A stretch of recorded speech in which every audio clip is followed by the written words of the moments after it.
NEET தேர்வை ரத்து செய்வது குறித்து அந்தந்த மாநிலங்களை முடிவெடுத்துக் கொள்ளலாம் என்று டெல்லியில் காங்கிரஸ் தேர்தல் அறிக்கை வெளியிட்டுவிட்டு சென்னை திரும்பிய ப. சிதம்பரம், நீட் தேர்வை நடத்த உத்தரவிட்டது உச்சநீதிமன்றத்தின் 5 நீதிபதிகள் அடங்கிய அமர்வு என்றும் அதற்கும் அப்போதைய காங்கிரஸ் மத்திய அரசுக்கும் சம்பந்தம் இல்லை என்றும் கூறியுள்ளார்.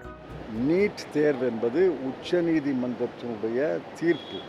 முதல்ல ஒரு தீர்ப்பு வந்துச்சு, 3 நீதிபதிகள் நீட் தேர்வை கட்டாயமாக்க முடியாது, அந்தந்த மாநிலத்துக்கு பொருந்துன்னு சொன்னாங்க.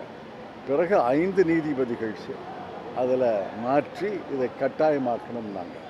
ஆக உச்சநீதிமன்றத்தின் தீர்ப்பின் காரணமாகத்தான் நீட் தேர்வு நாடு முழுவதும் அமலாக்கப்படுகிறது. அதில் நம்ம என்ன சொல்கிறோம், மற்ற மாநிலங்கள் வேணும்னா வச்சுக்கிட்டோம், எங்களுக்கு விலக்கு தாங்குங்கிறோம். அந்த விலக்குத்தானே நாங்கள் வலியுறுத்தி இருக்கிறோம். மாநிலத்தினுடைய உரிமைகளை பறிக்க முடியாது. நீட் தேர்வு உச்சநீதிமன்ற தீர்ப்பின் அடிப்படையில் நடத்தப்படுகிறது என்றால் மாநில அரசுகள் எப்படி ரத்து செய்வது குறித்து முடிவெடுக்க முடியும் என்று எதிர்க்கட்சிகள் கேள்வி எழுப்பியுள்ளன.